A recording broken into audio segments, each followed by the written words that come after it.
From time to time, we hear about nutrients that have the potential to decrease body fat.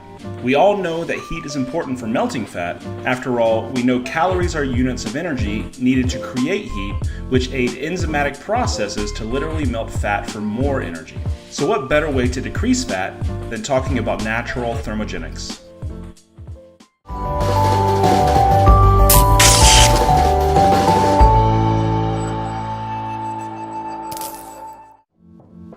It seems that much of drug creation is patterned in a lab in order to mimic organic nutrients and antioxidants which are already inherent in food. In many cases, they are the actual nutrient with enhancement to improve contact with targeted cell receptors. For instance, red yeast rice contains chemicals that are similar to prescription statin medications. Take thermogenics, which has been a popular mainstay of the commercial health and fitness crowd. After all, if the fitness industry touts it as weight loss in a pill, that will draw a large group of buyers. However, many have claimed side effects such as fatigue, headache, dizziness, flu-like symptoms, apathy, depression, and irritability. What if nutrients from organically grown foods have a similar effect, without all the side effects? Let's talk about red peppers. Peppers have been around quite literally forever.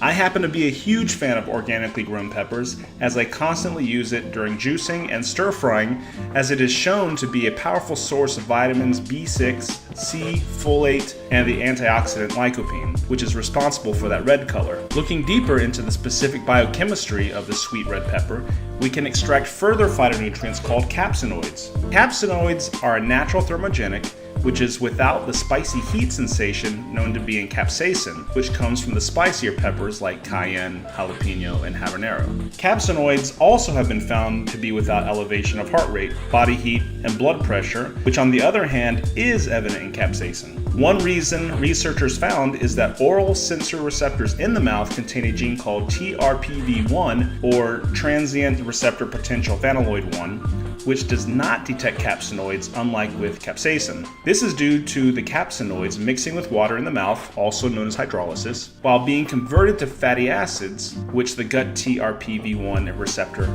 actually recognizes. These receptors are not only in the mouth and gut, but in other parts of the body as well. In other words, we've all had spicy food, which causes us to sweat and feel as if our tongue was on fire. Most likely the culprit was capsaicin. Whereas sweet red peppers do not have that effect, as they contain capsinoids. Now that we've talked about the active components of red peppers, there are two studies that look at capsinoids' effect on fat loss. The first study looks at the effect of capsinoid ingestion and its effects on fat loss.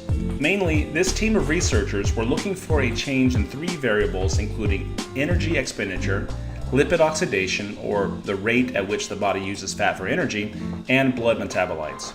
What made this study so unique was it used the comparison of rest versus exercise as a tool to promote insight on how capsinoids work in two different physical states regarding fat loss. In a total of 12 males between the ages of 18 to 30, about half were given 10 milligrams of capsinoid oil, while the control group received a placebo, both before physical activity. Participants rode an ergonomic cycle at varying speeds about an hour after taking the capsules. Although nothing significant was to be reported during the exercise portion of the trial, a rise in resting oxygen consumption, a decrease in respiratory exchange ratio, a rise in norepinephrine levels, a decrease in serum-free fatty acids, and lower levels of blood lactate levels were recorded in the group. Ingesting capsinoids were seen at rest and post-exercise recovery. Findings from the study also added capsinoids increased whole body lipid oxidation at rest and induced a preparation for the body to rely on lipids, or fat, as fuel. Keep in mind, I am not talking about fatty foods, but internal subcutaneous and visceral fat. So this is welcome news, as this demonstrates the potential long-term use of capsinoids for increasing metabolism and weight loss while still having minimum effects on increased heart rate. The second randomized double-blind placebo-controlled study took 80 individuals who were both overweight or obese between the ages of 30 to 60 and investigated whether 13 genes were affected by capsinoid ingestion. The study lasted for 12 weeks with an intake of only 6 milligrams of capsinoids. Otherwise, the format was in similar fashion to the first study. They found that 2 of the 13 gene variants had a pronounced change in fat distribution. They were, as mentioned earlier, the TRPV1 and UCP2 genes. In addition, they found abdominal fat and waist girth decreased to a larger degree in the capsinoid group, and the rate at which stored fat is used for energy was higher than the placebo group. Both studies discovered that capsinoids are a feasible, safe, and effective long-term agent to achieving weight loss without serious side effects. So they both address an increase in metabolic rate and lipid oxidation. Having said all this, it may take eating sweet red peppers over the long term to notice any profound effects, but it should not go overlooked that antioxidants like capsinoids and capsaicin come from natural sources all around us that have the power to improve how we feel, heal, and perform. Have you had any experiences with fat loss due to thermogenics or nutrients? Please share in the comments section below and let me know what you'd want to see on an upcoming episode of WellSense.